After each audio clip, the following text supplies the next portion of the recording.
What's up, everybody? It's time for an episode of ALLCRAFT. And this week, we have a player who's played the game in a way that I feel like very few people have actually ever attempted to play the game. There's a history to this style of play. It's kind of World of Warcraft speed racing in a certain way. To be able to find ways to break the game, look at the game in a way that nobody else has, and push the limits of many different classes. Folks, it's Rextroy. Let's actually talk about how you started, though. How did you start doing this? Okay, so this was back when I started the game, like Red Lich King. I'm not like a vanilla player. I started back in Rat, and I saw Raegwin. He made a solo video when he sold Sarkarian. Yeah, the DK exactly. Yep. And it was such a cool intro. And like when he summoned his armor dead, I'm like, oh yeah. I was like 12 years old, and from there on, I like always looked for soloing and stuff. But I'm also a PvPer, so I haven't really gotten the gear. You know, like back before Legion, I mean PvP gear was inferior to PvE. Yeah. So I didn't do any like major feats, and then came Legion, and I mean I kept playing PvP. But then Mayoni lol did a solo with Gul'dan. That's another DK soloer. When she used the mechanic, like she wait out the entire enrage? Yeah, exactly. I remember that. That was so good. It was so cool. And then I thought like before then, I always had the mindset like Blizzard had Berserk, there's no way to do current content, right? And then I'm like, wait a sec, you can actually like Blizzard makes things wrong. They are not always like, you know, they don't always no, they think don't. About I mean they don't always make like the how do you say, the things working as they should. So then I tried to look around, and I started my talent tree like Last Defender. Does this have a cap? Probably. And I tried it in like some stuff like, wait, it's actually not. And then I set out to solo Portal Keeper Hasabel in Antorus. That's like the first major video I did that got viral. And from there on, I kept looking for like exploits from like in different bosses and stuff. Okay. And lately with Classic, I got into like one shots because that's what's so cool with Classic. You know, there's so many. 36 warrior. Yeah, that's one of them. Yeah, exactly. And it has like a lot of different mechanics in Classic that make it so it has a lot of depth to it. So you've been making videos for 8 years too. Yeah, I took a long break. I did like the videos they did back in the days was not any like. They weren't that cool. They had still. I mean, to be able to jump in back then and actually make videos 8 years ago, like people weren't doing it. Like I think that's one of the things that people kind of forget as well. Like, you know, they're like now, you know, you play Fortnite and you're instantly a content creator. I'm pretty sure like when you log into Epic Games, you get a content creator code and like you get like your own little floss emoji or whatever the heck it's called. And everybody's got their TTV in their name.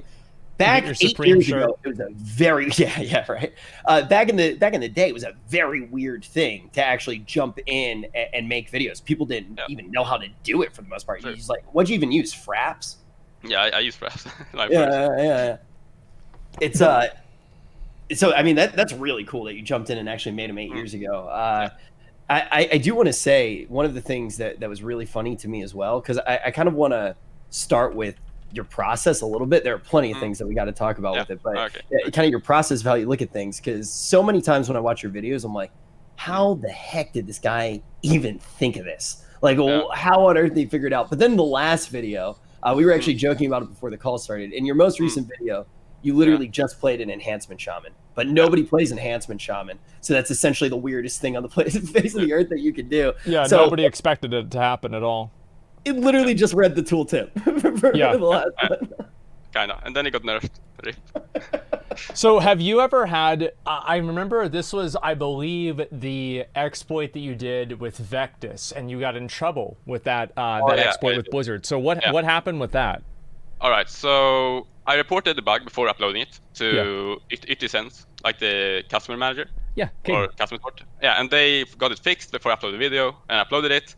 And the Europe Game Masters got me banned, I guess. And the thing is, I don't actually know the exact thing that got me banned. Was it because I one-shot wrecked this, or was it because I used it in World PvP like a week before? That was when I didn't report it the week before, because like it's just World PvP, like it's not a big deal. I didn't think about that. Oh, I see. But I don't know if that's what's the case. I asked what the reason was I got banned. Was it the wrecked one-shot? Was it the other thing? But they didn't say. They just said the ban was applied correctly. That's what they said on my tickets. And I kept asking, and then I had to reach out to ITSense to get me unbanned. And wow. Okay. And then they did just for clarification, they did unban you and everything though, right? Yeah, they did. Okay, well that's good at least. So you just one shot. You just one shot somebody with it, and then a few, yeah. Yeah. A few people. Yeah. So what is that actually like? So your whole thing is you find it, you record the video of the one shot. You send in a message like, "Hey, look, I found this with the video," and then they say, "Hey, we fixed it. You're good to upload." Is that kind of how? I get the one shot done, right? Let's say the latest ones, and then I make a separate video that's just like explain exactly how the thing is going, like a fast video, like 1 minute. Right now I send it to Ion, and he said like, yeah, we're gonna get it fixed, and then I check it myself to see it's actually fixed, and it is, and then I upload. So you're saying Ian's responding to you? Yeah, I mean, it says thanks for telling us. Like, man, every time I tweet at him, he ignores me.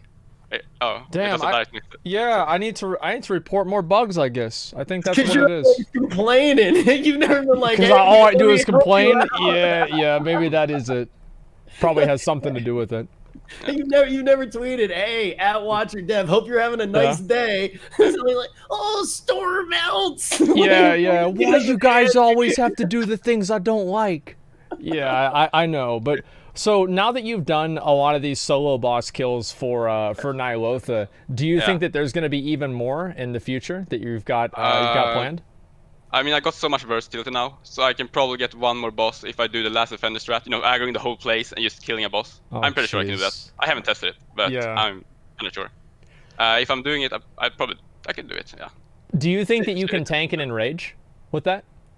I did already. I did the Il'gynoth. He got into Berserk. But it's just a 300% Berserk, though. Yeah, I thought, well, Il'gynoth was, like, you barely just came under, I think, the Hive Mind and the Zanesh one, right? But the Il'gynoth, he was Berserk. He was Berserk, yeah. And then I had the Prophet Skitra, too, but that was kind of cheesy, because I actually avoided her main attack, or his main attack. Yeah. Because of line of sight. The most fun thing about this is, like, finding all the weird mechanics. Like, the Prophet Skitra solo, when I line of sight. If I kept attacking her, him, and then he would keep hitting me with his main ability. Yeah. But when you stop attacking, you can actually line of sight it. I don't get how that works, like how they program it. It's such a interesting mechanic. Yeah, it's probably like, I don't know, the way that I'm expecting it to be is that Blizzard probably just didn't plan for this at all. And I think that's kind of what ends up happening is like you see certain things where it's like what you said with the mob in Stonecore Corobus, where it just spawns mobs infinitely, and most mobs don't have that happen. Did you see a lot of options for doing stuff like that in Classic, or did you just feel like the player power scaling wasn't the same? Okay, so the thing is, in Classic, the trash mobs respawn. But maybe something with like getting summoned could work. I haven't looked into that. Yeah. But like I thought about solo in Classic, but if you get a wipe, you start over at the beginning, all the trash is back. Maybe if I have a party that helps me to the boss. Or if I just kill the trash, I guess. But it's gonna be a pain. Do you think that you'd be able to solo a boss in Classic? I thought about that in the beginning. I'm not that gear right now. I could maybe try gear and try something, but I'm not gonna give any promises. Okay. Yeah, it's actually funny. Like I look right now at like the group of us and see like kind of the different ways that we play the game, right? Like Asmon farms pets or some shit. Yeah, I like really farm gear. Yeah, like you're a soccer mom, right? I get as much gear as I can just because I want to do the most damage that I can do. You kind of have to do everything, right? Like you have to get all of the gear, but your actual end goal is to do these crazy one shots. Yeah. Do you set out like every time a raid comes out, like I want to one shot every boss? Like what does that, because your goals are outside of the game, right? Where Asmon's and I kind of lie inside of the game in a lot of ways. So how do you actually set those goals for yourself? Okay, so my goal is PvPing a lot, like not soloing. Okay. But that's also like when I get in the raid, I check through every boss, like is this doable? That's the main thing I'm asking myself when I'm soloing thing. Like what is the thing making this boss not soloable? And then like he said Berserk. All right, I can't do this, or I can, like, if I can find a way around. Like, it's a lot about, like, going step by step. Like, one boss back in Eternal Palace, you know the Blackwater Behemoth? The fish? Yeah. So I could have soloed that boss if there was no Berserk. Because there was a spot in his cave you can stand and get no, like, healing reduction. You guys know, like, you get 100% healing reduction. Yeah, there is a place, if you go into the last cave... No, but I figured it out, but then I couldn't do anything about it because, he got Berserk. But that's a sad thing. I did Berserks. So sad. Oh yeah. That's so crazy that you like randomly felt like how. So when you're actually looking for stuff like that, like actual places inside of the encounter where you can kind of mess around with stuff, do you kind of need to go in with like a full group of people and just like stand in different places? I just go alone. I mean, I get there with help, like all the trash mobs usually, because it takes a while. I mean, not that I can't do them, but you know. Then I get to the boss I want, and I disband the group or leave the group, and I get there and I keep trying over and over until I find something. And if it's some mechanic I feel like there's no way around this, then I try another boss. Have you ever had a mechanic like that worked so well that you were able to replicate it in like high-end arena? No, I have never abused anything in high-end arena. And that's the problem. Like if I find something that works in arena, I won't make a video about it because it can't be. If I'm using that, it's gonna be an exploit. Like there's no defending that, right? Yeah. So I can't even show. Like, I'm just testing it around. That's not a good excuse. Testing around, getting rating. No, yeah, exactly. That's the thing. So I can't really make a video about that. I probably just report instant to Blizzard. I remember there was one where you could have like your Felguard or something like that and have him empowered to like 500%. Yeah. And then just summon him on a 5v5 team and have him just whirlwind the whole team and just delete them. I saw one in Aztec Valley. That like we probably saw the same video. No, these types of videos are always like really kind of fun to like test the boundaries and like the limits of the game. And do you think that you could replicate any of this on like a mythic raid, like not just like a normal raid, but like a mythic raid? Yeah, like definitely. Like most of these one shots, like you know the Diver's Folly one shot that did 115 million. Yeah, that could be abused. I didn't even crit. If I got a crit, I've been 230 million, and that would have one shot most of the mythic bosses. So that's probably one of the most major like one shots. I mean, exploits. Wow. That's why I use showcase on normal. I guess that means if I do it on mythic, that's exploiting for my own gain, right? But if I do it normal, it's not that big deal because who spent that much time on a normal boss, Rathian? Like everyone can do that. It's more or less a showcase, not to use it to your own advantage. Yeah, exactly. Yeah. And it's easy to get it fixed then too, because like Blizzard see like, whoa, this is huge. If you just tell them like, someone could do this, and they're like, nah, probably not. Like it's easier if they see it with their own eyes, like how broken it is. Yeah, you make a video, then everybody knows about it. That's always kind of been the thing, right? I think Blizzard's even kind of publicly said that quite a few times. It's like the biggest way to help us is to actually show us how you can do it and make sure that we know that it's repeatable, right? My other question for you though is because you use so many different classes to get this stuff done, right? So like how hard is it to maintain gear on all those different tunes? Is that something that you enjoy?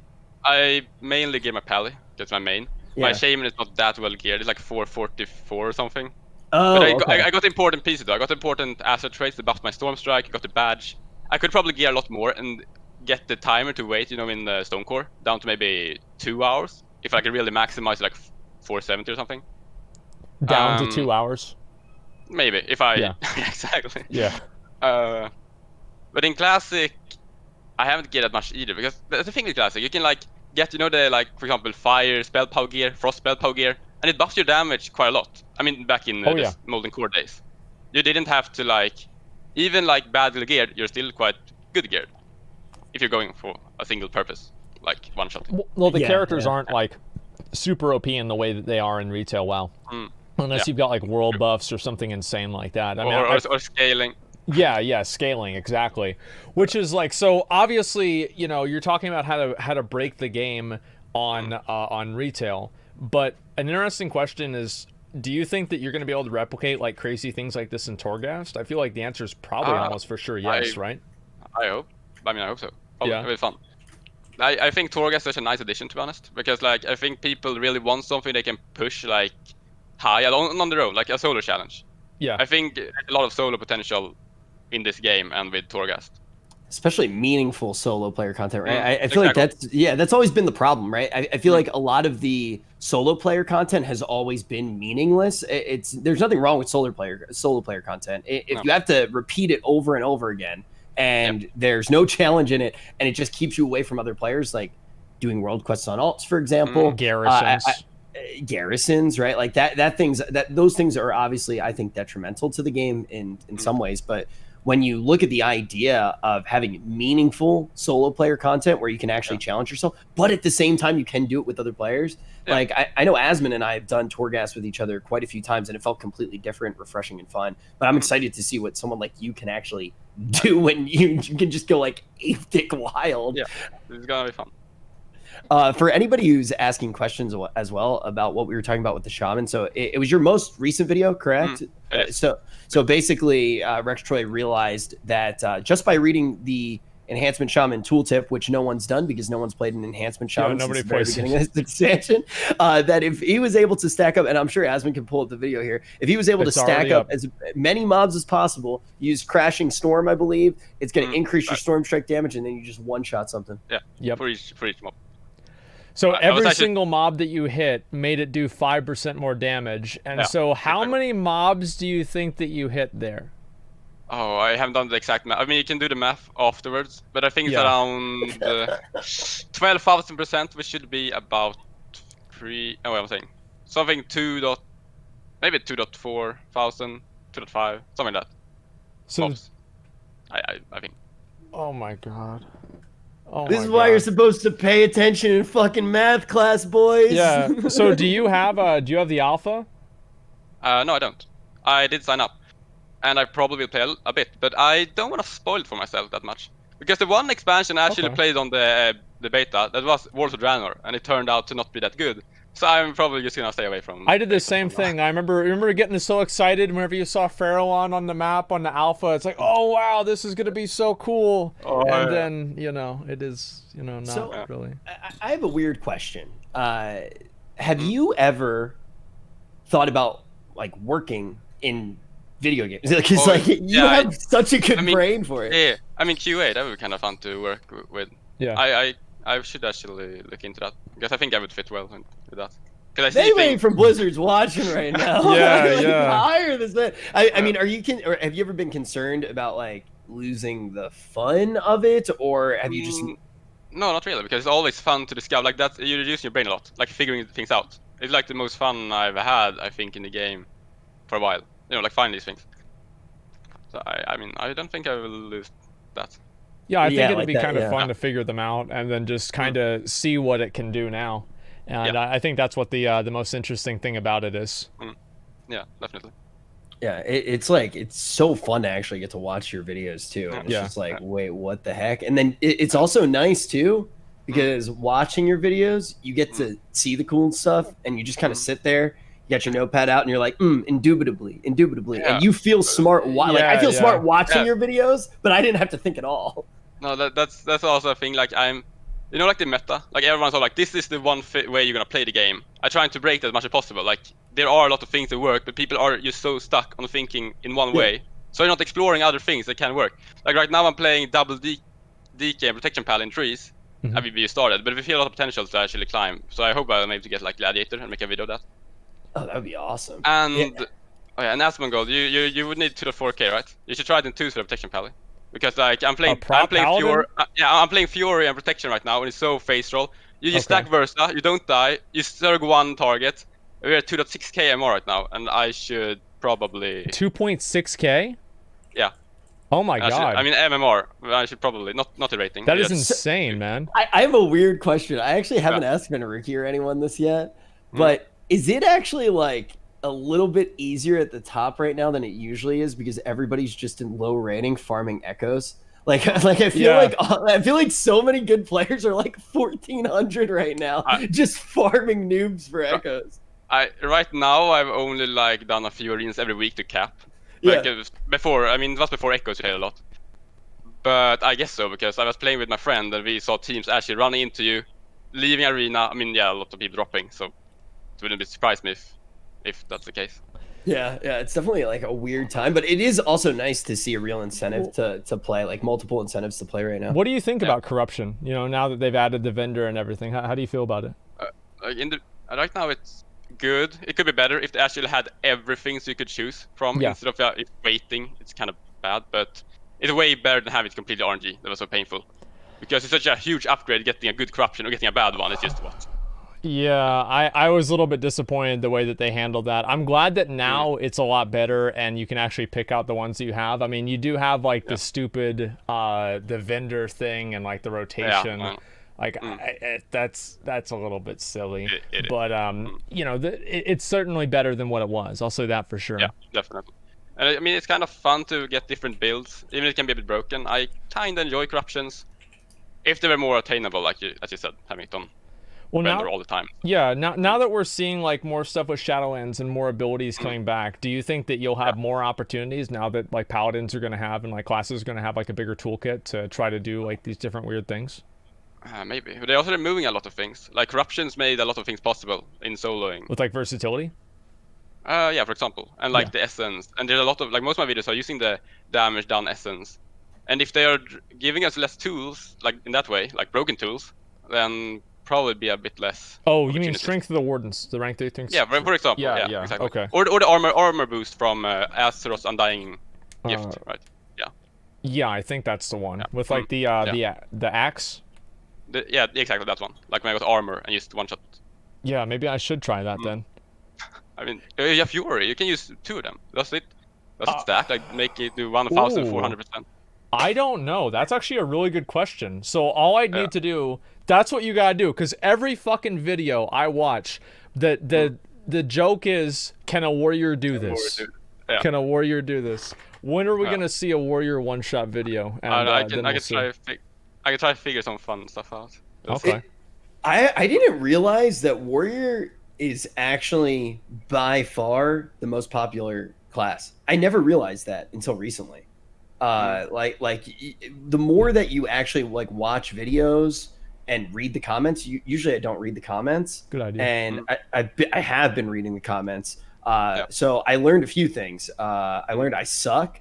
Yes. I learned that Asmon's bald, and I learned that everybody wants to see more warrior shit. It's what I'm surprised. I always like kind of thought that more people would play range because magic's cool, but most people just like actually play warriors and want to see warrior content. But yeah, I want to go back to an idea that you brought up a little while ago, and that was the idea that people get stuck on the meta, and I think shamans once again are a really good example of that because we were talking about this, but enhancement shamans are actually really good right now, and they have been for a while at single target. They kind of suck at AoE, but then you look at elemental shamans, and elemental shamans, they lack a little bit of defensive capability in dungeons, but their damage is fucking stupid, especially once you get like severe and things like that, or not severe, when you get strike through.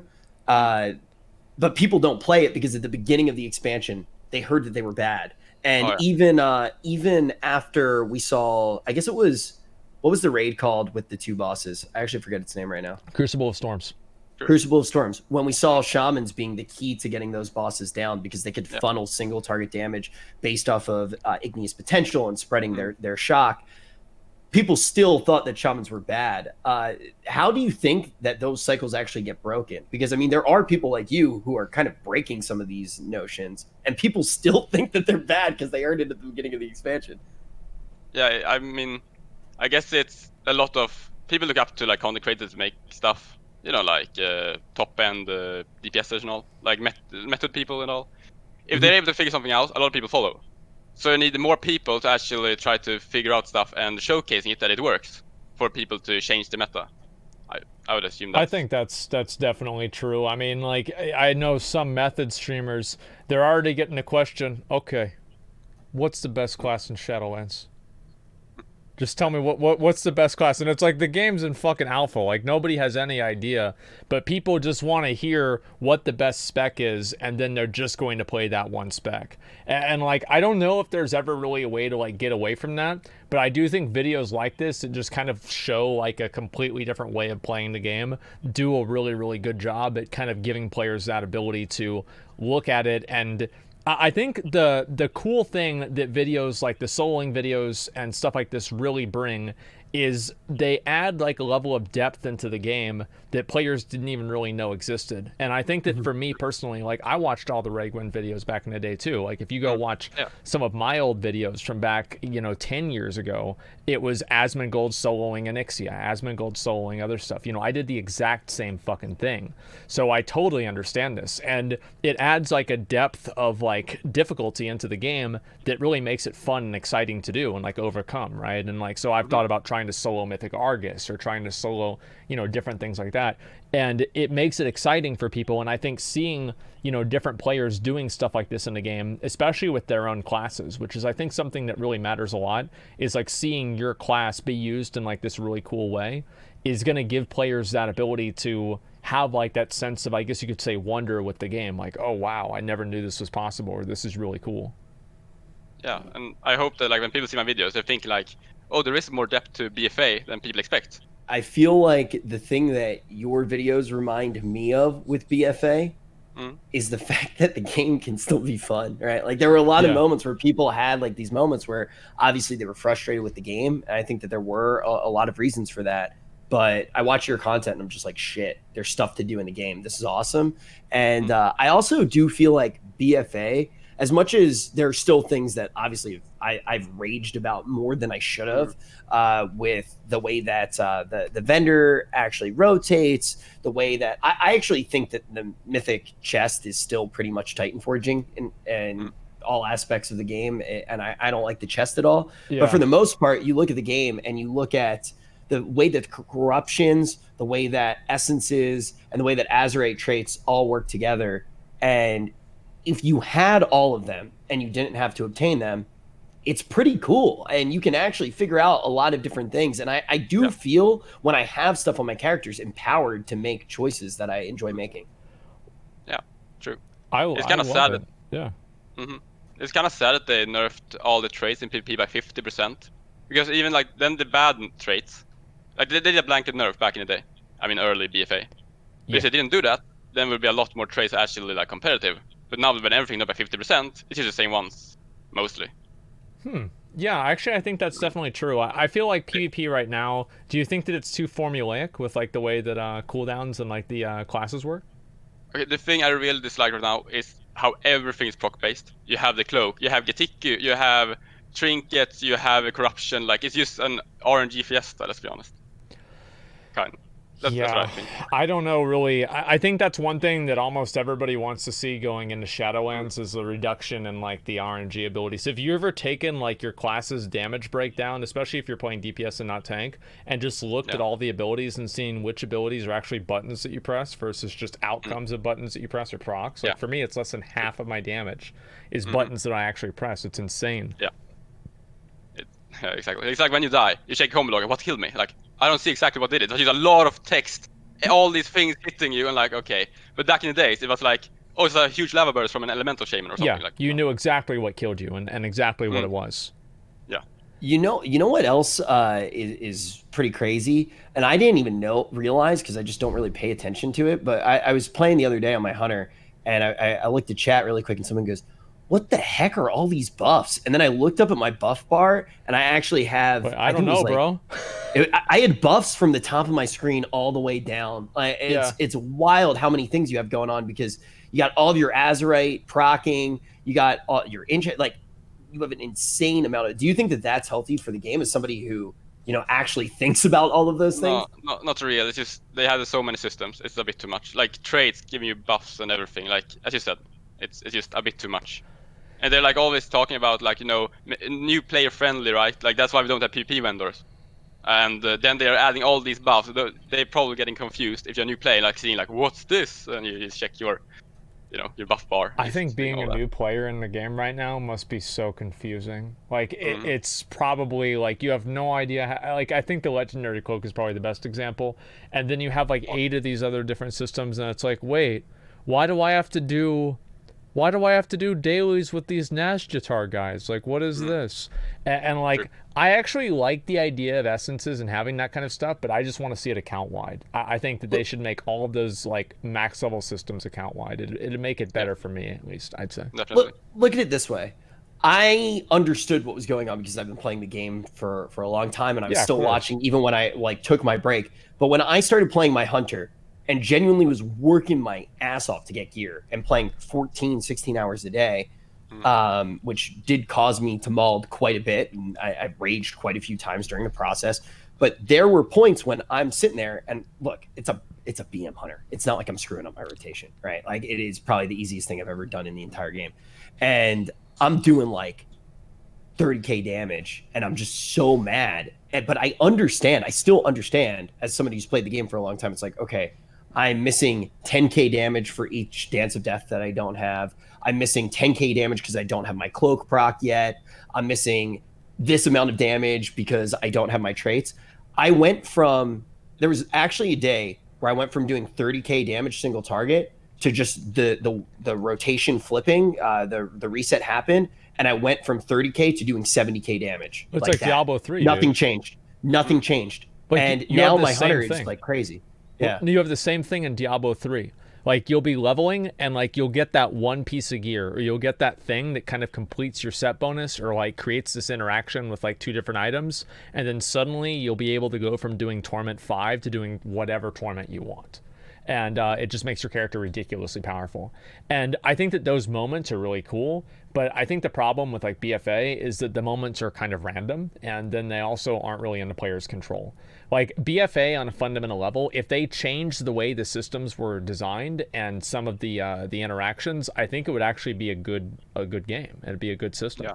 Yeah. It's just that, you know, some of these things are just, they're unnecessary and excessive and unfair. I think that's really what people don't like about randomness, is that randomness is fundamentally unfair in a way. It doesn't reward people based off of what they do. It just randomly rewards people. I would say some amount of RNG is good to spice up the combat. I agree with you. Like dive on purpose. Crits are RNG. Like let's say dive on purpose for paladins. They're coming back for protection and stuff. They're like a chance when you're doing your main spender to get a new main spender. It's like, whoa, this is awesome. That's enough, or maybe a trinket proc, like a badge. Not a badge, but you know, the proc trinket. Yeah, any of the proc trinkets. Fine. But then now we have too much. We have like even. Well, you have like 8 different procs. You have 8 different procs, 2 different trinket procs, and then you have your essence abilities that can be activated. Then you have your weapon proc, and then you also have your corruption stuff. It's like, I mean, bro, like you're just going basically into a room and you just pull a bunch of levers on a slot machine every GCD. Yeah, it's fucking insane. Like, how do you feel like in general, like with Shadowlands? Obviously, you know, like BFA, it's basically over now. How do you feel about Shadowlands and moving into it? Like, what's your general, like, are you optimistic about the expansion, cautiously optimistic? How do you feel? I am optimistic, especially when I heard about the change to Torments, that they're actually they're listening to feedback. They're actually trying. Oh my god, yeah. Yeah. And that is really good, because it shows that they're doing the best to make a good expansion. I mean, it's not always good to listen to feedback all the time, but this time it was definitely a good choice. You know, that was the thing that really impressed me too, because they didn't just go, oh, we're just completely getting rid of these. They're like, we still think that these are valid in certain aspects of the game. If you encounter certain challenges or certain floors, you might still get a torment, but it's not a timer anymore. And they made the change so quick. And you know what? I mean, the alpha feels like it's doing everything that's supposed to do. When the torments got added, I freaked out. I hated it so much, because some of them too, it felt the fire one, for example, I forget what it was called. It's like tormented of like soul flame or something. The one that took your health. Dude, like I was playing arms with that, so I could just heal with it with second wind. It didn't matter to me, but I was thinking to myself, imagine if you're a mage. Anything that you would play that couldn't heal, it actually like slowed you down. It would actually slow you down to the point that you were slowing down and then getting more of the torment, right? Which was something that felt really bad. Like I played it on my warlock, didn't care at all. Played it on my hunter, which was way faster than my warlock every time I did Torghast, but I got that torment, and then all of a sudden the torment just compounded upon itself. So seeing that timer go away is something that I'm very excited about, but it's just such a good omen for the game in general. And also, dude, the dungeon. Have you done the dungeons yet, Rextroy? Like they are awesome. I haven't checked out. Oh yeah, I forgot. Yeah. But no, but it's fun. It's gonna be fun. Yeah, it's definitely looking good right now. Which aspects of gearing though would you like to see carry over? Because obviously right now we have essences, azurite, corruption, all of those things. So I would say traits in a way, because like the essences are not character wide. I mean class wide. But the traits are, which is kind of nice. I like traits. I mean, it was bad in the beginning. We had to grind all these levels and got a new piece, and it was a downgrade. I think traits are cool too. Like I actually really like something like Test of Might is awesome. I think my favorite trait of all traits is Inevitable Demise, the Warlock Affliction one. So cool. Where you want to hear? Go ahead. You're a Warlock. So let's hear it. I love Inevitable Demise, but I actually was talking about this last night. And I felt the same way, but I obviously am not a huge fan of how Azurite feels in general to obtain. And I kind of do like Corruptions right now as kind of a consistent progression system after you've already gotten a piece. And already it feels a lot better now that it's been out for a while. Like on my hunter, for example, you know, when expedient pops up, when masterful pops up, and when severe pops up, I just buy a few, I bank them, and it feels pretty good. Even with the I hate the rotation, but even with the rotation now, it feels kind of fine. How would you feel about Azerite traits being an item like corruption is that you can actually put on gear later and have it be the secondary progression on pieces of gear? Do you think that could work, or do you think that's Pepeg? Kind of like enchants. Yeah. Basically the way that corruptions work right now, but you unlock traits to be able to put on your gear. That could be cool.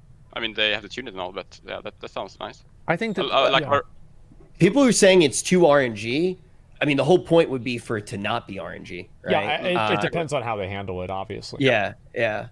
It's like, I understand people not liking it, right? This is like purely spitballing, but like, and it could be a complete Pepeg idea, but the whole point to it would be to be able to have those Azerite traits and not have them be RNG. So like once you've, Well, look at the ones that actually like change gameplay. I think that's the main thing. Is something like Test of Might changes gameplay slightly. Something like Inevitable Demise changes gameplay. Something like Gushing Wound for warriors changes gameplay because it changes the stat priority that warriors have.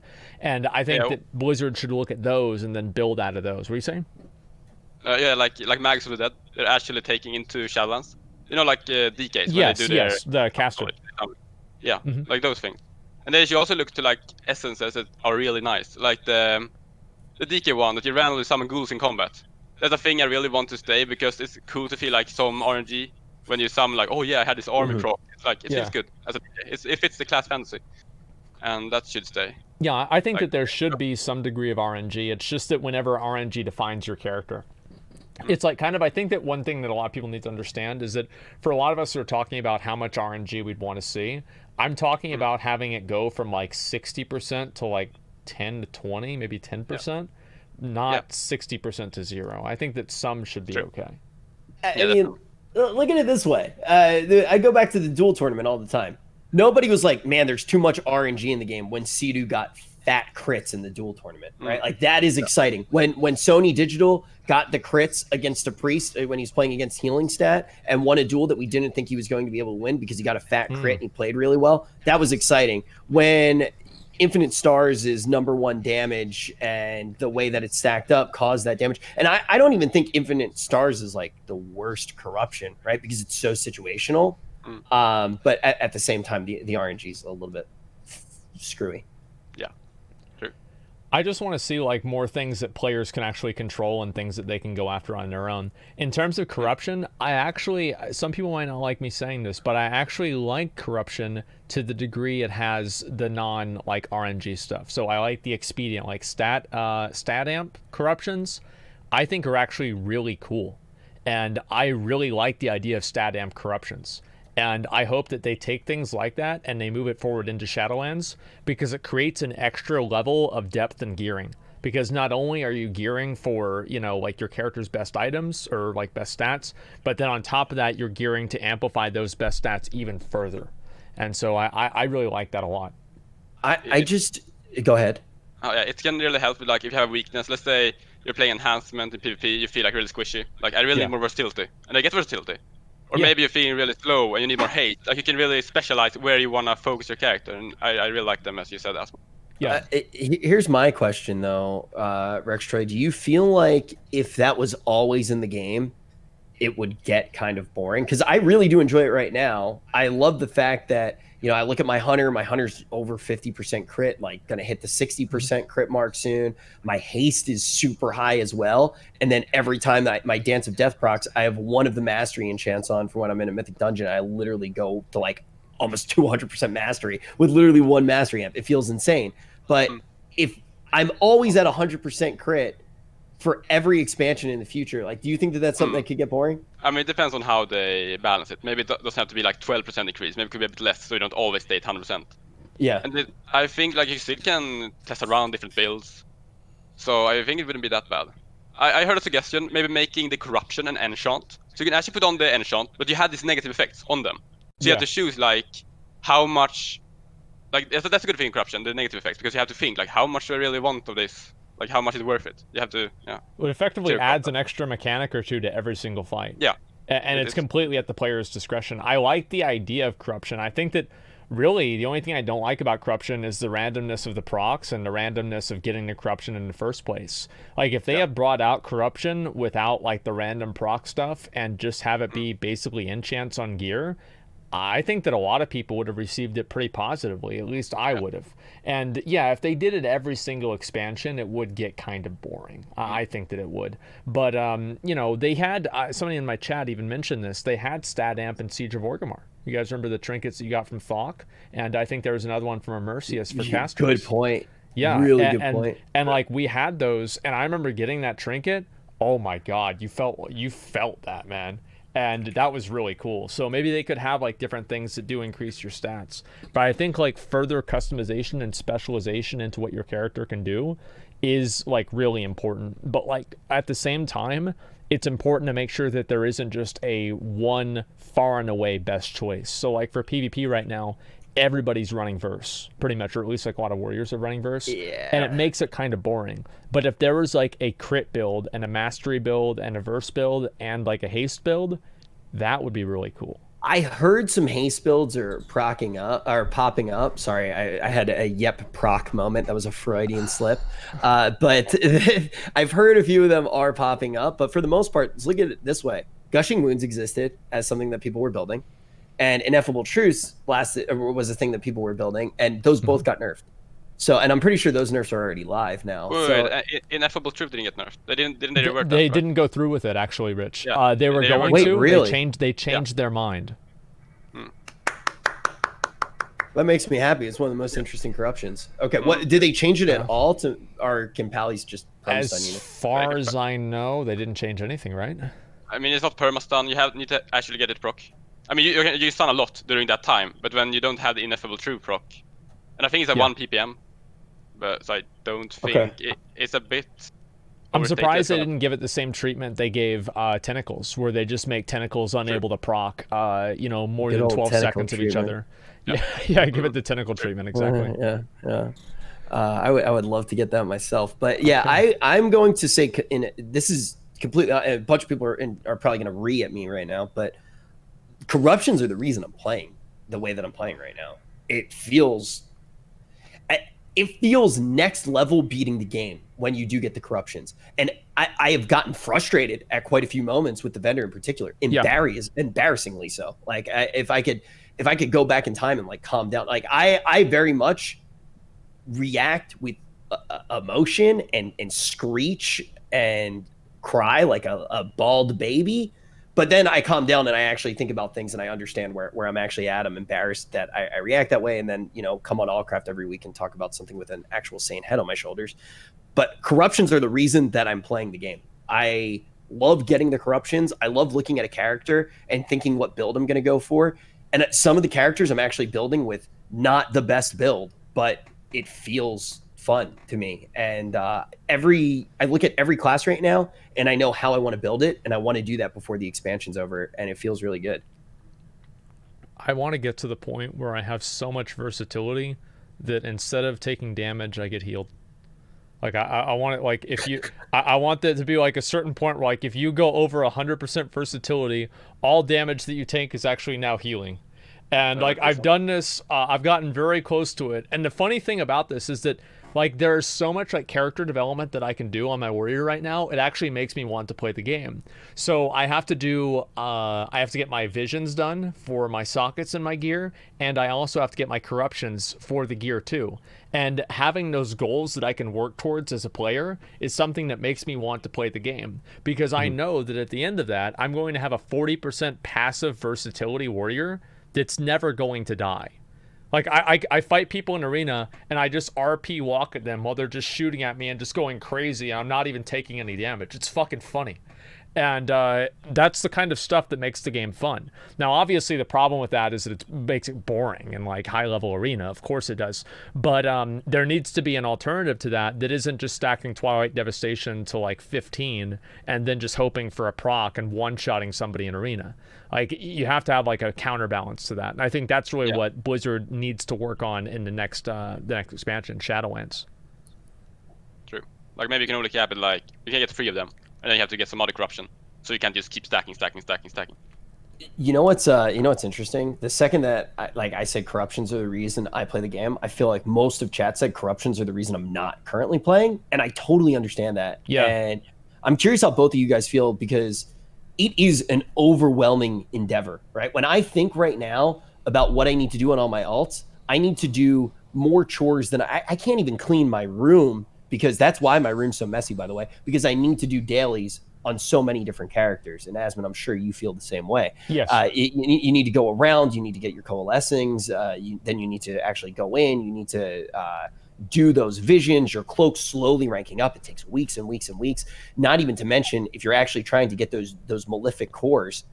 I'm not going to be caught up on my hunter, which I've been playing 14 hours a day. Dude. So, it's just fucking stupid. Like, why is it that you can only get 2 a week? Like, what is the gameplay? What is the design decision that makes you only able to get 2 malefic cores a week? I find that adds nothing to the game. They should really make it so you can catch up, to be honest, at one point. Yeah. Like, if you keep going like this, you're not going to be able to catch up, because you can only get 2 a week. But everyone else just keep climbing by like 1, and then you're going to be behind until Shadowlands.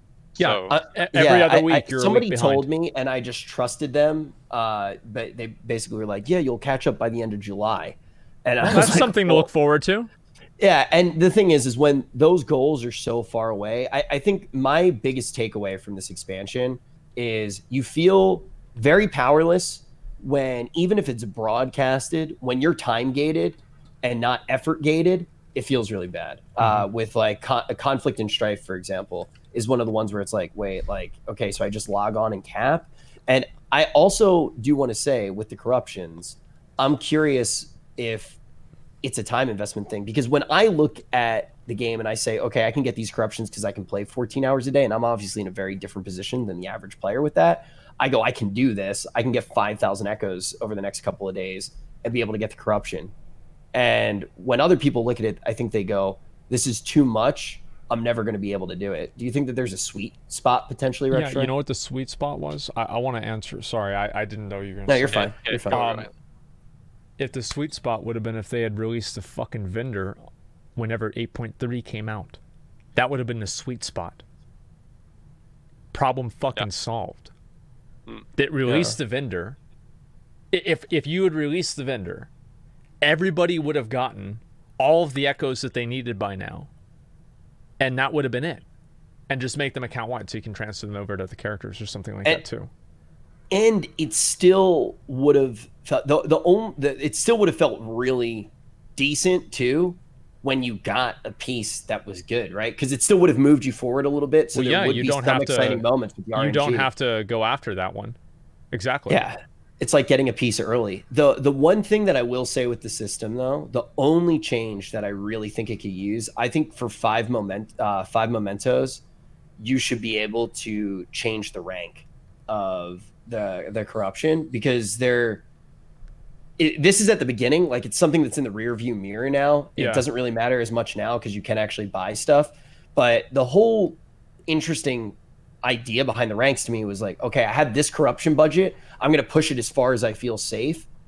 But you never had that option with the rank. So if you got a rank 3, even though you should be excited for it, you're like, well, here's a good way to Rextroy, how many pairs of boots do you have in your inventory? Probably like 5.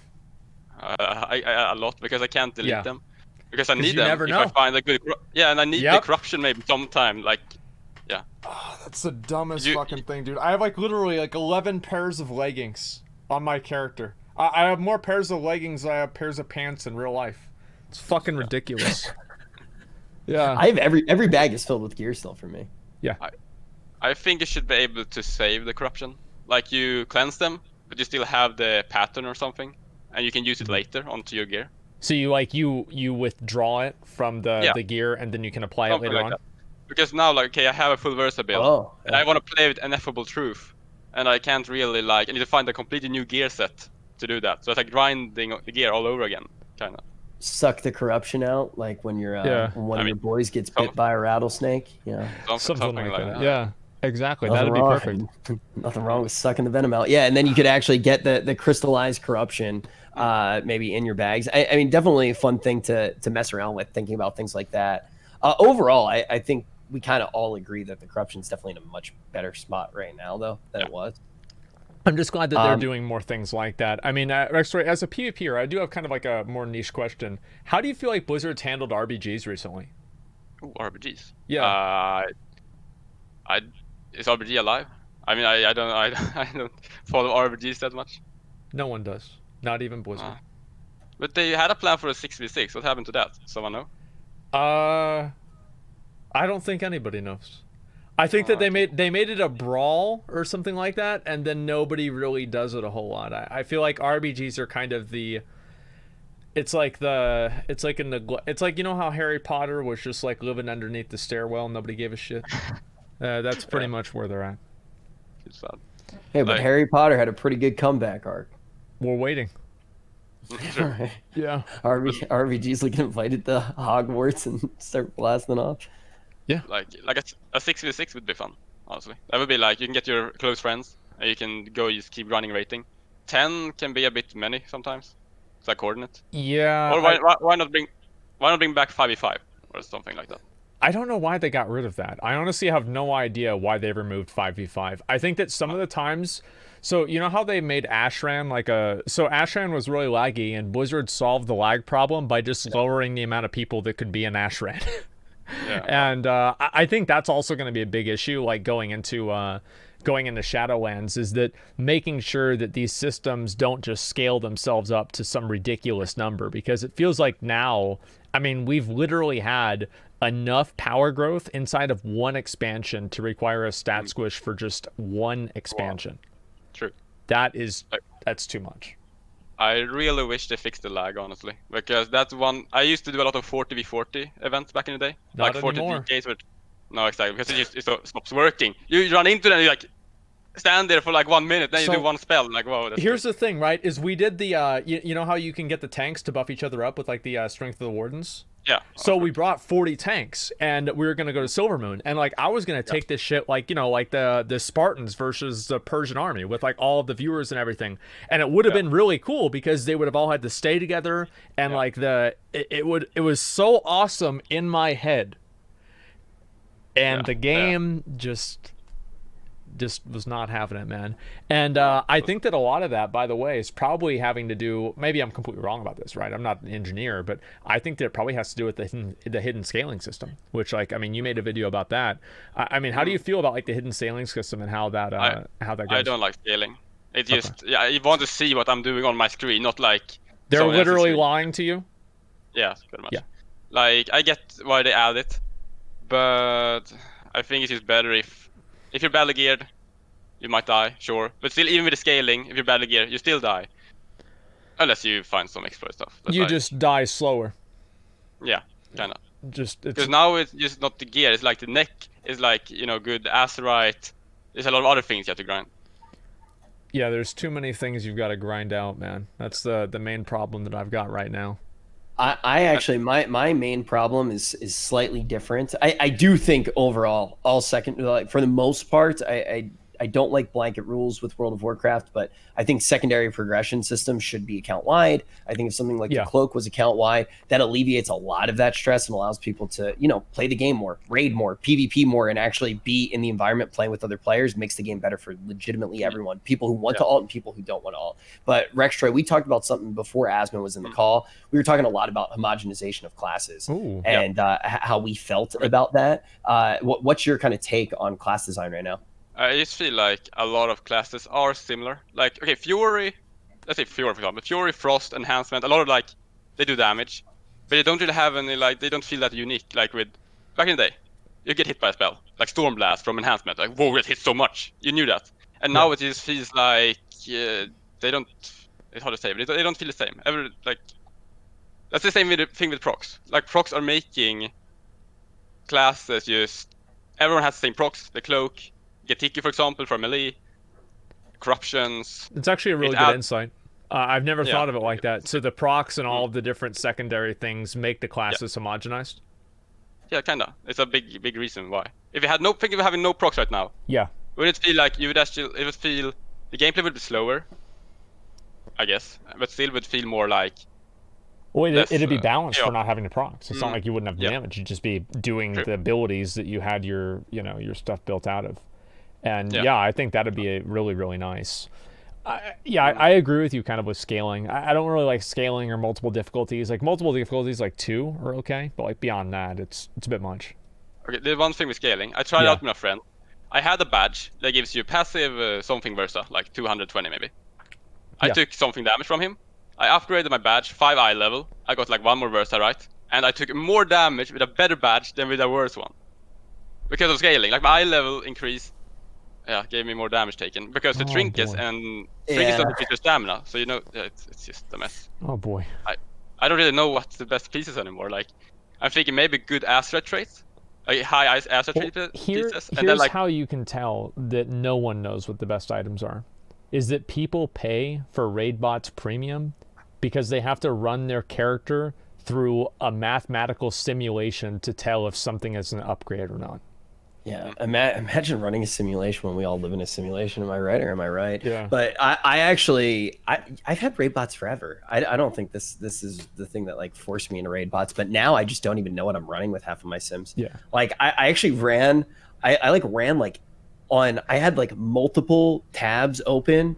Like had multiple computers going and ran sims for like 4 hours the other day, and I was like, I think I keep on the gear that I have on. Like you're clicking with the new corruption thing that they have, you're clicking legitimately every single one of the corruptions, trying to figure out what's good and what's not good. It is definitely it's complicated as far as the gear goes. Yeah, true. I think I'd just like to see more things in the game that have like depth that corruptions have, that's more controlled. I think that's the main thing that gearing and a lot of players kind of want to have. And for Classic, for example, I think the reason why so many people get excited about like raiding and like gearing in Classic is that it's something that's kind of controlled by the players.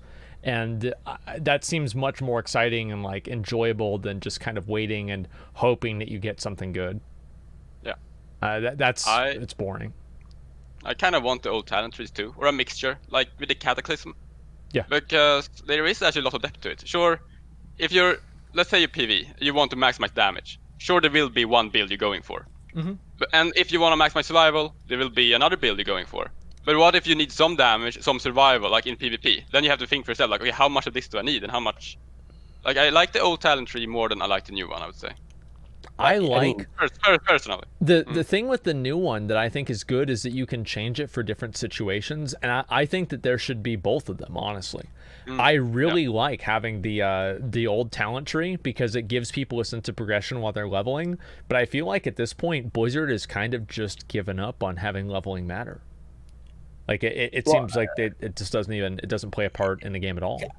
I gotta give credit though to the changes with leveling, whether or not like in quotes leveling mattering, because I think that's obviously a conversation that's huge, like with what that really means and unpacking it. Leveling feels really good on the alpha. Exiles Reach or whatever it's called, dude, that place is so good for new players. I actually think as a new player, like you'll play, like people will play that and be like, yeah, this game's pretty cool. Well, they'll choose that over choosing what they already do. I think that's really what makes the what the real test is. I mean, actually getting to jump out too, even as a player who's played the game for a really long time, and be like, okay, I want to go through and play Wrath now and level through Wrath, and then being able to do that, or being like, you know what, I just leveled as Wrath, I want to level another tune. Let's go to Burning Crusade.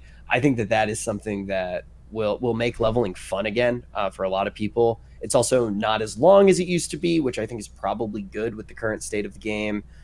I'm pretty happy with the changes that they did make to leveling. I think that overall, Blizzard underestimates their player base with a lot of the how much people want to see and like make the game be complex and interesting. I think that oftentimes they like withhold complexities and they streamlines things that players would actually want to be able to do themselves. And having these different systems that you can balance with each other and make decisions with and decide like what's the best spec. I think Blizzard, they use the mindset of, because every player is going to have access to being able to look at what the quote best is or what the meta best is, then they're not even going to have this system in the first place, because, you know, they're already just going to make the decision of what the best is, and that's all there is to it. Which I don't really like that as much. I'd like to see there be, you know, at least an opportunity to make the wrong decision rather than everybody being forced into the exact same thing. Yeah, like people learn from their mistakes instead of just getting everyone is the same. Yeah. And being able to mix and match and like do different things from different talent trees and stuff like that. Yeah. Well, that reminds me of templates in Legion, everyone being the same. Oh, dude. It was horrible. I hate the templates so much. I get people saying that, like, okay, it's balanced, but we are playing RPG, I mean MMO, like, I mean RPG. Just play CS. So you have to build your character, like figuring out different builds and stuff. That's why. You know what else is balanced? If every single person in the chat right now gave me all of their money, and then I fairly redistributed it amongst every single person, that would. You guys want to get balanced right now? Probably a lot of my viewers do, because they don't have jobs. That's why they're watching me all day. So I don't know if that's the right question to ask. Yeah, I mean, look at all the gay comrades in the chat. Let's do it, boys. I think the thing is, like, balance is boring in a way, but I think it's kind of it's like a very surface level analysis of it. I think that having ways that you can overcome the balance by getting really good gear or having really cool things is what really makes it fun. It's not necessarily that, because like in Legion, for example, like if you were a warrior and you went up against a DK, often in most of the seasons, like you were just gonna lose, and like that wasn't balanced, but it also wasn't fun. And I think the difference is that, you know, back in like the old days, you were able to get a different gear set or try a different set out or do something to overcome that. But in Legion, you weren't able to overcome anything because people were just defined in like a very, very specific way. Oh my God, I know that this isn't important at all to what's happening. Dude, I got it. Oh my God, dude. Oh my God, I got it. Well fucking played. Oh my God, first try. Yeah, you can be a samurai master now. Oh my Dude, God. I got him by the wings. Dude, you talk about your one shots. I soloed that thing. Jeez, look at that dude. one. It dead. Okay, dude. I don't know. Like, I like the idea of being able to like play a lot and then have your character like unlock something that's really fucking OP. So for example, like one thing that I always thought was really fucking cool was just being able to you know, just like get this like really, really good gear, like the Drestigath trinket. I think that's a good example of that. The Drestigath trinket, like you get this really cool trinket, and maybe it's a little bit OP, but I'd say I would rather have 10 different Drestigath trinkets in the game than 85% versatility in a stun. Yeah, I will definitely say that. It's like the best is when everyone's OP, then no one is OP. It felt like that back in Miss Pandaria, because every class felt awesome. At least those I played. That's what a lot of people want, I think. Instead of, that's like the perfect system. Right now it feels like you can get OP, but it's the items making you OP, not the class itself. Yeah. I mean, look at the talent trees. Like I'll use Mage as an example, right? When I was playing Mage in Classic, and I was gonna go farm for gold, for example, I'd be like, okay, this is the gear that I have available right now, so I need to put these points here, I need to put these points there. You looked at a lot of different Frost Mages, and they had different talents actually allocated when they were farming. And getting to think about things like that is definitely really good. And I think that as much as cookie cutter was a thing, good players made decisions and felt empowered around those trees. I don't think that the talent system that's in the game now is looking terrible at all in Shadowlands. I think that there was, Ian said it really well. This was a long time ago, but he was talking about how the moving on those talent trees and how basically the pressure to add new abilities with every expansion got to the point where every single row felt like, okay, this is your AoE row, this is your movement ability row. They didn't want it to be formulaic. Oh. Yeah, I mean, he addressed that problem in a really smart way and talked about how they were going to fix it, and it was kind of just like, he was even honest with the fact that it's like, okay, this is going to take a while to fix it. And I feel like we're getting to that point. Look, Shadowlands, I'm not saying that it's going to be a perfect expansion. Who knows what it's actually going to be like. But when I look at it right now, I feel like the gears have been grinding for such a long time, and we're about to see all of that fruit pay off. It kind of reminds me of No Man's Sky in a certain way. Like No Man's Sky was like all messed up. It was a disaster at the beginning, and then it just got better over time.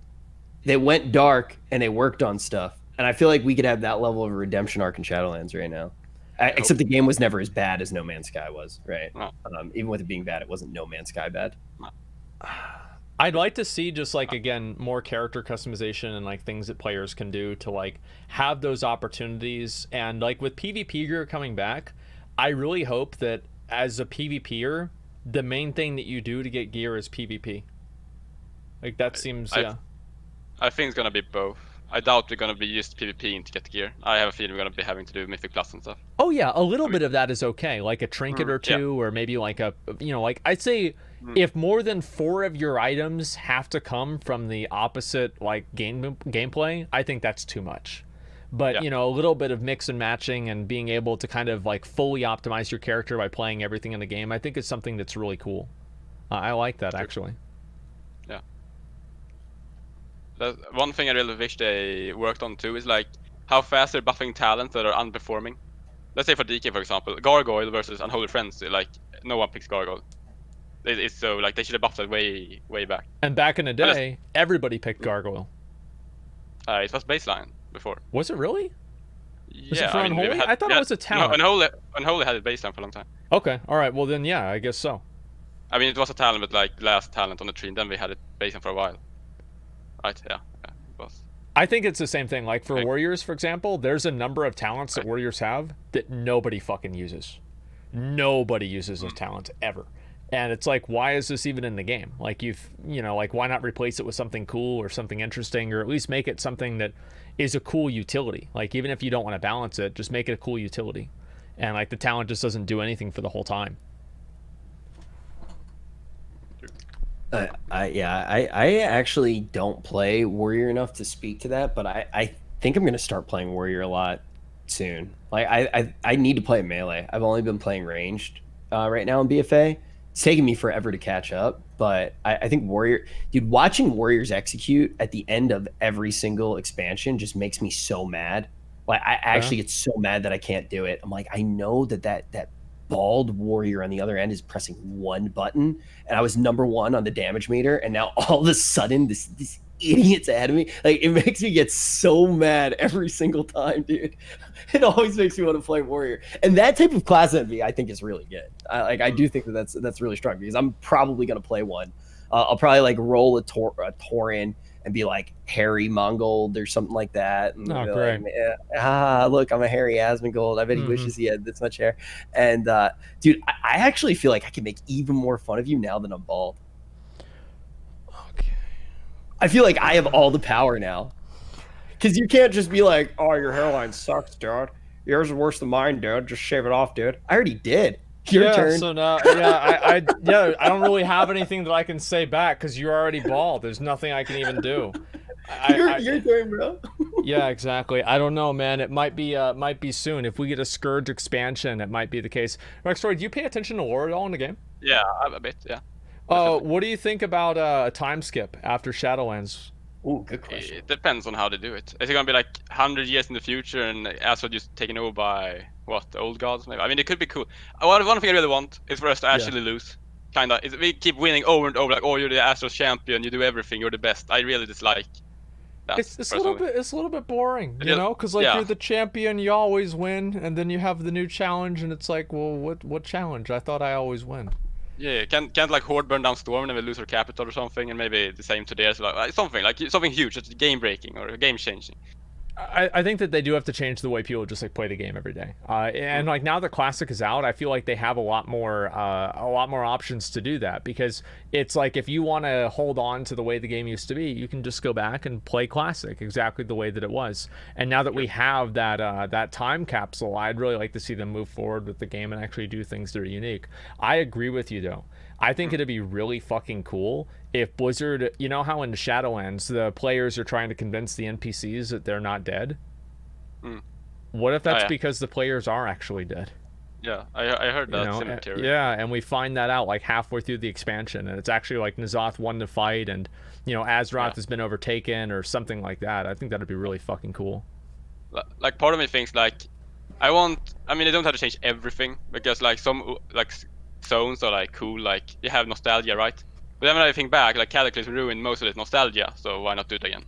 Yeah, I mean, nostalgia's gone already. Why not just go for it again? Exactly. That's pretty much it. I'd like to see more things like that, and just like giving people more opportunities to be able to play, and just kind of really changing the way people experience the game. Because I think that's been a big issue that like Blizzard's had for, I don't know, probably years now, really, is that the game hasn't really felt like there are those options in the game and those things in the game where it really changes the way you play. Cataclysm did to an extent, and having Deathwing come around, that was awesome, but I think that we could have something that's even more than that, that actually it changes fundamentally the way people play the game. Like having the Scarlet Crusade come back, that's something that I really want to see as somebody who's played Classic a lot and been really into that, and other stuff similar to that as well. I do want to say we're kind of at that point where we usually do start taking questions. Yeah. So if anybody wants to send in some questions right now, you know the drill. If you do want to use the hashtag on Twitter, we'll take some from chat as well. I'll be peeking around in the different Discords. Yeah. And use hashtag ALLCRAFT for the for your questions. Rextroy, is there anything that you wanted to bring up on the show before we move over to the questions? We talk about anything. Is there any important things that you think that that the people need to know about? Nothing. I don't have anything on mind now. Nothing really? Okay, well that's at least better than people who have a laundry list. So I get that, man. Yeah.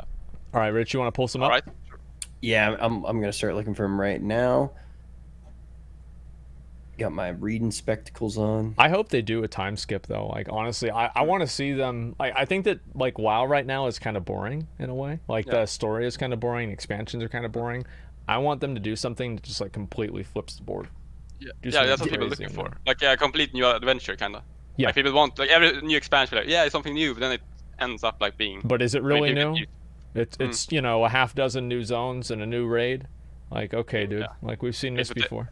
I feel like this story, though, is promising to be really good. One of the things that I did want to ask you as I'm looking up these questions right now, though, and the story actually made me think of it, because I think the story with the Covenants is actually a really interesting storytelling technique, and I think that it's going to pay off. I think the story is going to be really good because of it, and you're going to be able to experience the story in different ways with different Covenants. But how are you feeling about power behind Covenants and actually being able to unlock different things behind Covenants? Like like your choice player matters, power like being locked behind it. Yeah. I'm a bit split on that. I kind of like because RPG wise it's cool. Yeah, to go for one, then that's nice. But at the same time, if it turns into meta that you get really like kicked out because you don't have a certain power, that feels bad. And also, if you have committed to a Covenant and Blizzard are forced to nerf it, that would also feel bad. So it's kind of like a double-edged sword. To be honest, I'm not sure what to think about that. Yeah, I think that there's a double-edged sword, and the players are gonna get cut, both edges. Like I think they've convinced themselves that it's necessary for them to do this, even though it's never really been something in the game beforehand. There's never really been any choices that your character has to make after you create your character that are irreversible, that actually really affect the way that your character plays. Well, and even think about it. The ones that you did have, sorry to cut you off there, but with artifact weapons, right? Artifact weapons, you actually did make some big choices, but you knew that those choices eventually you would just get all of the talents, right? There was like a brief period where it was like, okay, I have this major trait and this minor trait, but you knew you would get everything eventually. Yeah, it'd just be taking time. Yeah, and I guess Alder and Scryer, that is kind of an exception. You're right about that, because you had to turn in, like, what was it, 7,000 Basilisk guys or some bullshit in order to get all... Yeah, I've never done Hero of Shattrath, and I don't plan on it either. So yeah, I understand that a lot. I kind of wish with artifact weapons that they made, like, you couldn't get all of the traits. So you had to make your choices, like, leave some out. Yes, same. That would have been awesome. Well, that would have been the old talent trees.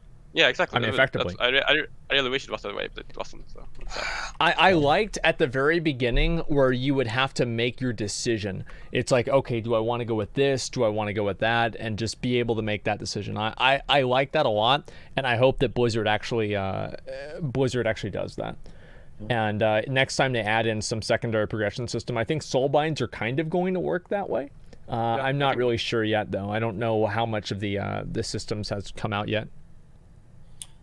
Yeah, and honestly, you know, you bring up the outdoor scryer thing. I think it's a really good point when we're thinking about the future of the game. Like, I actually had a friend named Jimmy, completely lost him due to the way those things were implemented. But Asmon, this first question, I believe, is directed towards you. It says, Asmon, did you see the new update to the BOFA system in Shadowlands?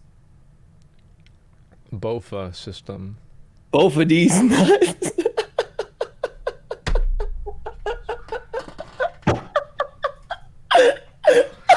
Sorry, Rextroy. I'm sorry we had to bring you on this ridiculous show. This ridiculous fucking show. All right. Oh my god, I got it. Was it really that funny, Rich? Yeah, funny. Wait. You actually said Rextroy? Yeah, he's been saying it right starting today. So I was saying your name wrong for like a year. I said that you were Rextroy. And you know how I figured out your name was wrong is I searched on Twitter Rextroy, and I couldn't fucking find it. I spent like 30 minutes looking it up. Like, man, I know this guy has a Twitter. Like, I'm looking it up. I'm trying to search Rextroy. Like, was it Rextroy 1, Rextroy WoW? And I was doing all these searches, and I realized I'd spelled it fucking wrong the whole time. So, yeah, it's a little bit my bad. All right, Rich, do you have another question? I do. You know what? Is this funny? A Ligma question? Dude, I didn't know that was what Ligma was.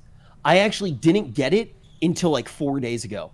Fortnite jokes were too high IQ for me. I just like I thought it was funny even without knowing that it was like, oh, Ligma, and I was just like, oh, they just say balls because it's like random. Yeah, never mind. I thought it was like the are you scared for tomorrow thing? Yeah. Are you nervous about tomorrow? This question's really good though, by the way. How many talents that we have just taken for years do you think should be made baseline?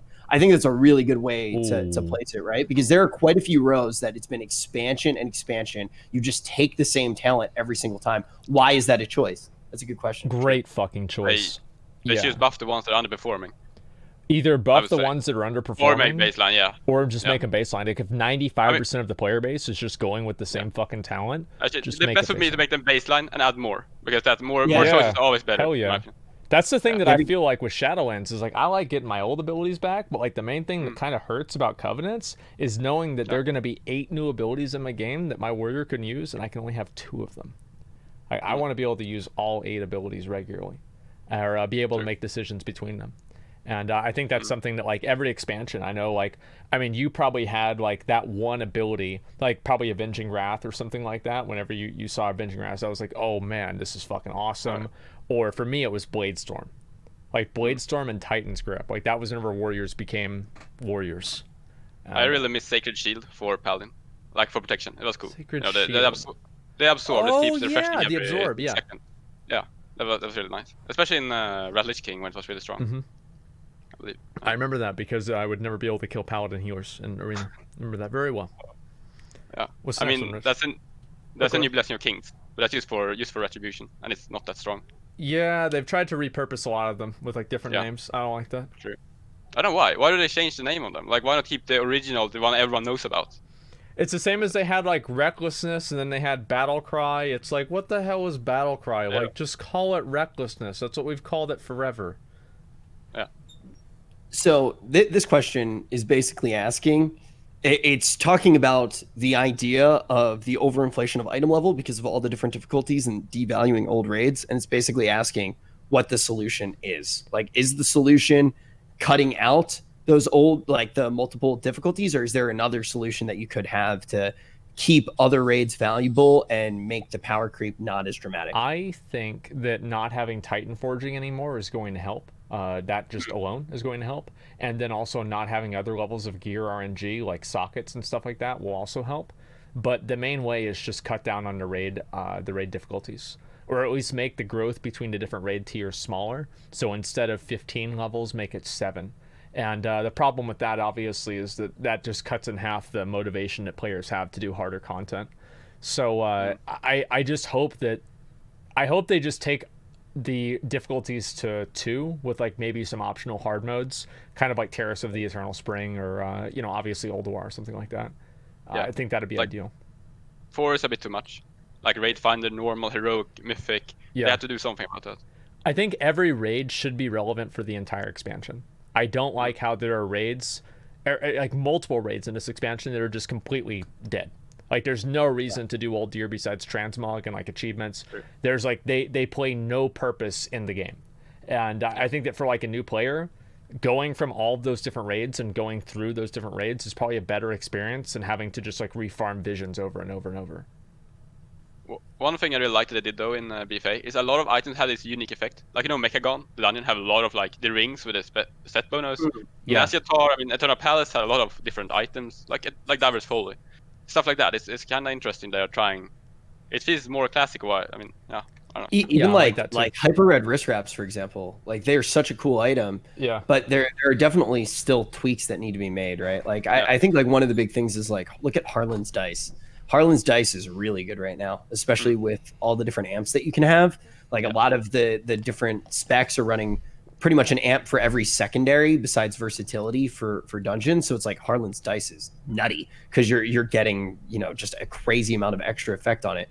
But you've been farming that exact trinket now for 2 years, and you're hoping to randomly get one of them out of your box to actually get the max level one, which is a Titan Forge with actually ridiculously low odds. So like that is kind of like a bad side of it, but definitely something to think about. This is a question that we've already started to talk about, but it says, what are your thoughts on like your deep thoughts on what they're actually doing with the torments now? And I do think it's a good thing to jump back onto.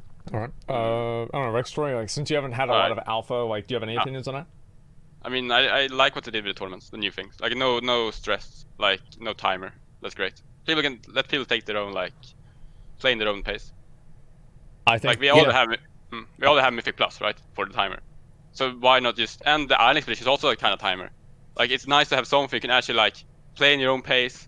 You can figure out strats in between the pools, like what am I gonna do, and then test it, and like that. Look at it this way: if you don't let players play the game the way that they want to, you probably wouldn't have been able to play the game the way that like you have been, right? Like when you let people just play the game, cool shit happens and people have fun. And I think a lot of BFA's shortcomings are outcomes of Blizzard trying to hyper define the way that people access and play the game. Yeah, I think that's true in a lot of ways. I just think the more that I kind of relax about it and think about it, BFA tried to do too much. I actually think is one of the biggest things, and it spread. It felt very spread thin and hollow, and then the places where stuff needed to be done, it wasn't done. Yeah. It feels like the problem started in VOD. VOD we had too little, and then they went overboard like, add all kind of content you can do, and then you just keep throwing it at you, and a lot of them are like mandatory. Yeah, the mandatory things I think are really the problem. Like WoD and like Legion, I thought Legion in general was pretty good though. I enjoyed Legion, and I didn't like Legendaries and Titan Forging. I've said that a million times. But other than that, I think that it was a decent expansion. Absolutely. Yeah. Well, these are 2 really good questions. Okay. I'll start with this one. This one could get heated. Is retail pay to win now with tokens and the way that mythic boosting and all boosting in general works right now? That's from Jeff. Jeez. Like, I don't know. Rex, you want to start on this one? I wouldn't say not. Not really. You mainly buy like cosmetic. Sure you can buy the boost, but that's other people. It's not Blizzard fault. Like people selling it. I don't know actually. It's really it's really complex. Yeah. And the thing is that Blizzard is trying. I think obviously Blizzard, to a degree, the WoW token does have a noble goal, which is to undercut and remove gold sellers from the economy. But the problem is that you're basically replacing one problem with another problem. Now, is the problem of having gold sellers polluting the economy and hacking people's accounts to steal their gold worse? Probably it is worse. But that doesn't mean that the WoW token is a solution. And a perfect world would be no WoW token, people farm their own gold, and that's all there is to it. And Blizzard just bans the gold sellers. The reason I would say it's not pay to win is because like the thing you can do it on your own. It's not like they put it only behind a paywall. Let's say like, oh, get this awesome item, Gurdelash or something behind a euro. Like that's not the way they're doing it. So it's not really. That is true. I play a lot of pay to win mobile games. Sadly, I've like had to quit them. I have the brain of a single-celled organism. And like, if you put a flashy mobile game in front of me, I'm like, yeah, dude. And I'm like, just like take my mom's credit card, like just go all out. And actually, like you've seen that single-celled organism thoughts that I have, Asmon. Yes, right? Like I'm really bad with it. And how much you spend on PoE? I spent $120 on it yesterday. Right, I bought the microtransactions. I can't help it. I had like. So when I actually did work at Blizzard for Christmas, like we got BattleNet balance, and I did two things with BattleNet balance. Anytime a new store mount came out, I gifted it to you. You know, I've never redeemed any of those. You just threw the money in the garbage, right? Yeah, it hurts my feelings a little bit. I just got it for you as a gift. You're one of my best friends, and I just wanted you to enjoy the game. Okay. Then the other thing that I would do is I would buy Overwatch skins. I haven't played Overwatch since it came out. I have so many Overwatch skins for no reason. I can't help it. And there's like this idea that they're going away, and I want to own it. The thing that's fine about those games is, pay to win games, like even mobile games, they're pretty obvious about it, right? Like it's like, look, you will win if you give us money, and it doesn't feel like you're being lied to. And I think the thing is with WoW, it's very easy to feel like it is pay to win in certain aspects, and it's hidden.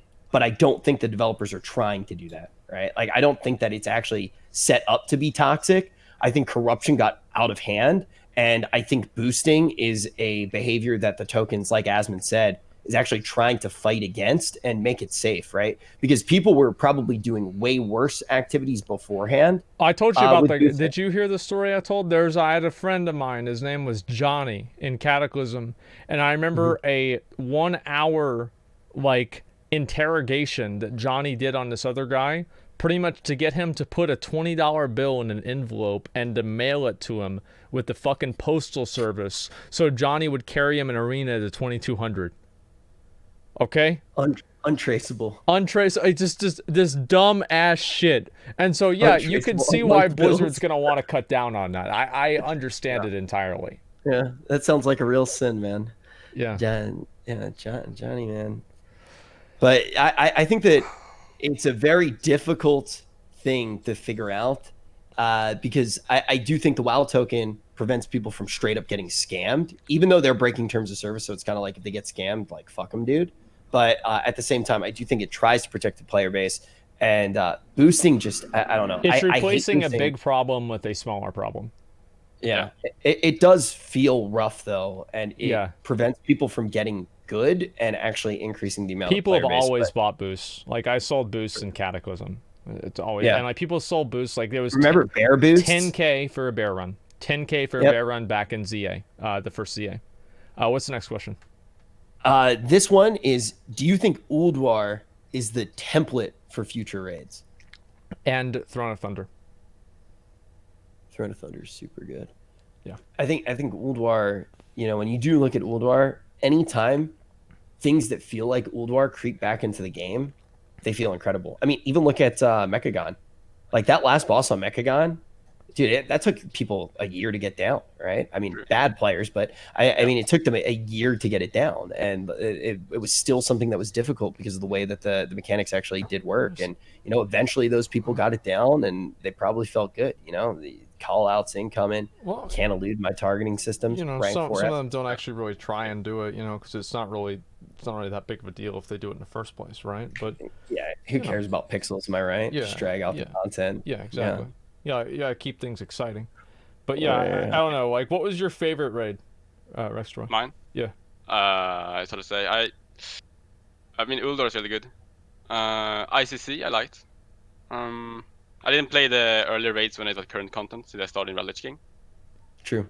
Has there been any? I mean, For the Thunder was it was cool. I like it. It felt like you started up and then you went down in the sewers, kinda. Then you fought your way back to the Thunder King. Yeah, it was fucking awesome. I really liked Throne of Thunder a lot. But I would like something more like a winter, like snowy map. What snowy raid we have? Do we have any? Do we? No. That's a good question. I can't think of any. ICC, yeah. ICC isn't that snowy though, because you're inside. Yeah, you're in. It's not. Dude, you know what I realized? I realized this the other day. I disengaged off the side of the map after killing myself because I didn't get invincible again. Yeah. Dude, it's shaped like a toilet. Invincible is? No.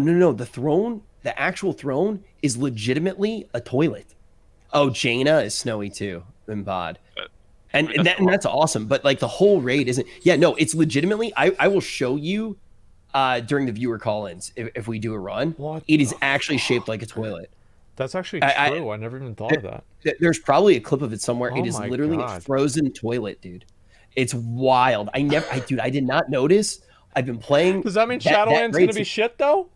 Yeah, we're literally jumping through the toilet. It felt like so Dante's Inferno. It's just like these concentric circles of hell that all lead to Satan's butthole. Yeah, that's actually like a literature reference. I didn't just say butthole for no reason.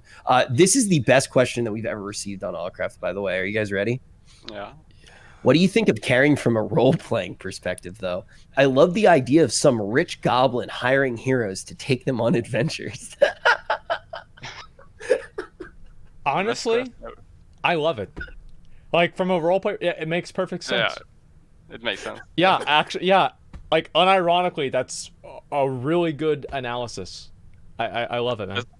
Time is money, friends. As long as it's a goblin giving you the gold and not Nordic race, then yeah, that's fine. Exactly. Yeah, only goblins. Yeah. So only goblins are allowed to buy booze. Make it. Yeah. Only goblins and I don't know. Yeah. Only goblins. The immersion, dude. Only goblins selling it. Yeah. So this goes back to something that we were talking about for quite some time. It says, do you guys think it's time we get rid of pieces of gear like Azurite and the HOA, or even artifact weapons that eat up slots of an entire expansion and become boring after a while? So basically, this is starting to touch on, I mean, I wouldn't say that Azurite pieces are necessarily this, but it's really starting to touch on the idea of like what people like to call borrowed power, right? That's kind of the buzzword in the community. So it's like, do you think we should get rid of these pieces that we hold on to for the entire expansion? I think that they should be separate. Yeah, that could be a solution. Wait, what do you mean? Imagine if every class, instead of an artifact weapon, every class got a special slot. Like a hunter's got a quiver, a paladin's got a librum, warrior's got a scabbard, rogue's got a poison vial, mage's got a tome, warlock's got a fel crystal or something like that. And every single one of them had that thing added into their character's inventory, basically, or character slot. And every character got a relic, because whenever you think about it, we actually used to have more slots than what we have now. We lost our throne weapon slot, and everybody had something different. Some people had bows, some people had relics, some people had librums, some people had totems. DKs had they were relics. Yeah, DKs had relics, and paladins had librums, and shamans had totems. And those kinds of things were really cool. And I want to see more things like that. And instead of thinking of ways to kind of make it not part of your character, why not expand what your character sheet is? Like, give your character an extra level of customization that happens on the character itself. So I like that a lot, and I would actually like it more if it was a slot. But I have a feeling, Could be wrong, but I have a feeling that that's what soulbinds are potentially going to be. I don't know. I haven't. Yeah. I mean, like an actual armor. We don't know that much about soulbinds, but I have a feeling that the idea behind soulbinds, even though it's not an extra slot, and trust me, I'm all about throwing a slot in there. I think that that's the idea to what the soulbinds are actually going to be. That's what I want to see. Hope. Yeah. I mean, that's a good idea, Asmon, because like the slots you can't replace, it will always, like the legendary cloak, you will always have the legendary cloak there. Yeah. Why not have it separate so you can actually still get cloaks? Exactly. You want to do 2 more, Rich? Yeah. Let's do it. So this is a classic question. We haven't answered any, so I do want to answer one because there were a few. This is with quality of life changes being made to classic, low to spawn rates, worse on gulch fixes. What other quality of life changes would you like to see in classic, if any? I think they just need to increase the respawn rates. They need to look at like what were the respawn rates designed for in classic WoW. So like let's say that the respawn rates were designed for 1,500 or 2,500 players, and then create a way for the respawns of the different resources in the game to accelerate based off of how many players are on the server. So if you have 5,000 players and the respawn rates and the resource rates were designed for 2,500, that's not really what the game should be like. I think that to an extent, like recreating classic WoW is not just a numerical thing. It's something that's an idea, recreating the experience of the game. And I'd like to see them move forward in like preventing that kind of stuff from just being unnecessary. And ultimately, I think this is actually going closer to no changes rather than farther away, because having an overpopulated server where people have to fight for an artificially inflated resource it's not the experience that people had before. And I'd like to see them get away from that. Yeah, like it's hard because everyone already knows everything about classic pretty much. Yeah. So like they should check their original vision. What was the vision in vanilla? And then try to recreate it in classic.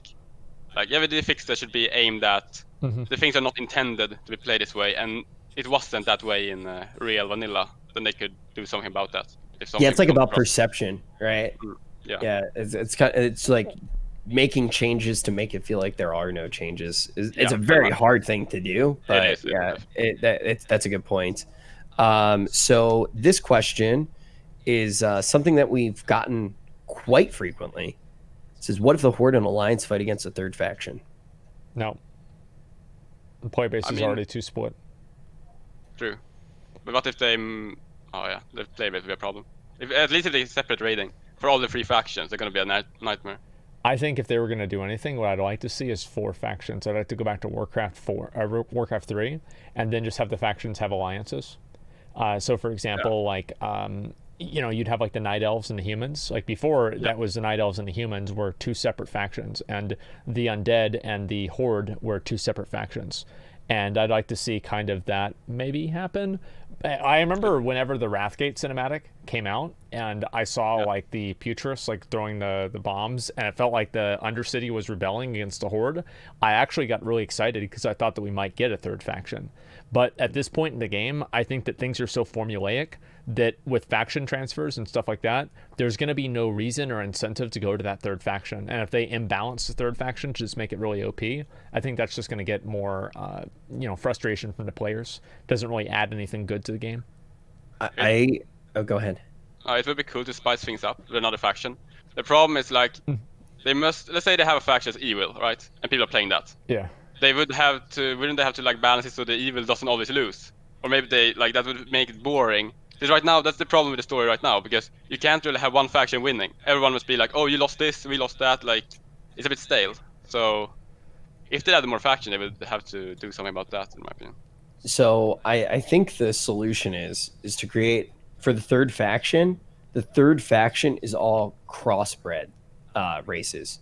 So, an Alliance and a Horde race make the 3rd faction, right? So, like, Tauren plus Worgen, right? That would actually be a Volpira, I think. But you can take all of those, and then the 3rd faction is neither Horde or Alliance. You've been watching too much hentai, dude. Like, that's not a good idea. There's no way. 1773, 173. But the thing is ultimately, if you do something like that, then the cross factions, like the furry Draenei, for example, would then be able to play with either faction.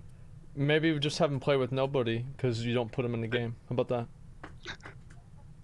I like that. It sounds really good. Just trying to think outside the box, man. Sometimes it's good to stay in the box. You could just have a mercenary mode. Like they tried with, Nilota Shiver or whatever it is. Yeah, like right now you can turn into like the third faction PvP. Well, that expanded through the whole game, so you can choose like I'm gonna be evil against everyone. And then you have to only play with you have to be on the like outside, and you can play with your friends, also, like outsiders and the servitors of N'Zoth. Yeah. Yeah, but, or like the having Timeless Isle. And you have like one capital city that barely got no vendors, no auction house. You're gonna be left alone, like on the. Yeah. I'd actually kind of like something like that. I think that'd be really interesting, but I don't know if they'd ever really, if they'd have the balls to do that. Probably not. Yeah, I'm not sure. Well, anyway, man, thank you guys for all of your questions. Obviously, we really appreciate it. Thank you, everybody. Rextroy. Rextroy, yeah. Thank you very much for coming and being part of our show. I look forward to having you on as a guest for a while. Obviously, my my audience has watched a number of your videos. We love seeing the different ways that you play the game. And so thank you very much for coming and being part of the show. Guys, if you want to follow him, the links are down below. If the mods can link some of his social media, we'll go ahead and we'll do that. And as you guys know, Rich and I, as always, do the after show over on his stream. So if you guys want to watch that and be part of some of the raids that we might do or whatever else that we're going to get into and be part of the viewer call-ins where we actually take some of your questions and the more in-depth conversations that don't necessarily fit into a tweet, just hang on and we're going to go over to his stream and do that over there. So thank you guys all so much for watching. Goodbye. Yeah. Thanks for having me. Thank you very much for coming on, man. Follow or subscribe to him on YouTube. Subscribe to him on YouTube. Really good stuff. Asmon, I'll see you in a little bit. Sounds good, man. I'll talk to you later. Peace.